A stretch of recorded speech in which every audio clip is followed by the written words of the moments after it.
Então, só recapitulando, né, o CPE1 enviou o quadro para o ISP e ao chegar no roteador ISP, ele desencapsula o pacote, que é a camada 3. Então, da mesma forma, né, desencapsular significa tirar de uma cápsula, mas no contexto das redes de computadores, desencapsular é apenas o ato de retirar as informações iniciais de uma PDU, o cabeçalho, header e, no caso da camada 2, o rodapé, que é o trailer. Chegou o quadro no ISP, a primeira coisa que o ISP vai fazer vai ser retirar o cabeçalho da camada 2. Então vamos lá. Como o IP 8.8.8.8 não pertence a nenhuma rede diretamente conectada ao ISP, ele usa a rota padrão que aponta para o gateway, próximo salto, cujo IP é 2.2.2.2, que é o R1 WAN. Então ele consulta a sua tabela ARP e reconhece que o IP do gateway está amarrado ao MAC-X, mas ele tem um NAT ou um PAT, né, configurado para sua placa ETH1. E é essa configuração que faz toda a diferença, ou seja, que faz com que o pacote, quando retorna, consiga encontrar quem originou o pacote. Então ele cria uma tabela NAT-PAT de tradução de endereços e portas, no caso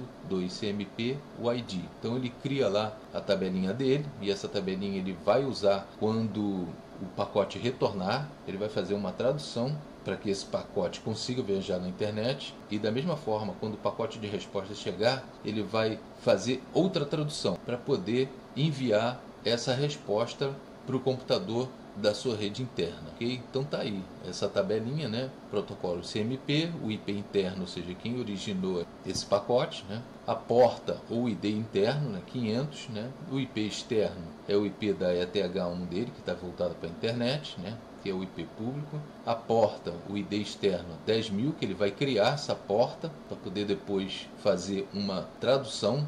O IP destino 8.8.8.8 e uma notinha ali, né? O ping utiliza o protocolo ICMP, ou seja, Internet Control Message Protocol. O ICMP, ao contrário do TCP e UDP, não usa números de porta no cabeçalho. Para que o roteador consiga distinguir qual dispositivo interno enviou o ping, ele precisa traduzir algo mais. No caso aí, em vez de ser a porta, o número de identificação do ICMP, que é o ICMP ID, e o número da sequência. Então ele vai lá, fez a tradução e agora ele vai refazer o pacote. Então, antes de encapsular o pacote, camada 3, no quadro, ou seja, camada 2, né, ele faz alterações nesse pacote que recebeu. É o NAT entrando em ação, né? O IP de origem é alterado de 100.64.1.2 para 1.1.1.1, que tem que sair o IP público dele, né?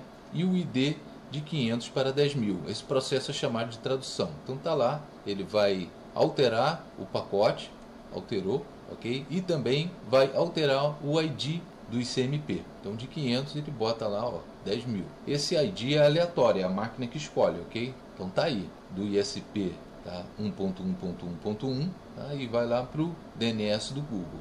Agora sim, ele encapsula o pacote em um quadro, camada 2, cujo MAC de origem é o G, é o MAC da ETH1 do ISP, tá? E o MAC de destino é o X, que é o MAC da ETH1 do R1 WAN, ok? Então ele vai lá, ó, pum, encapsula o IP num quadro Ethernet.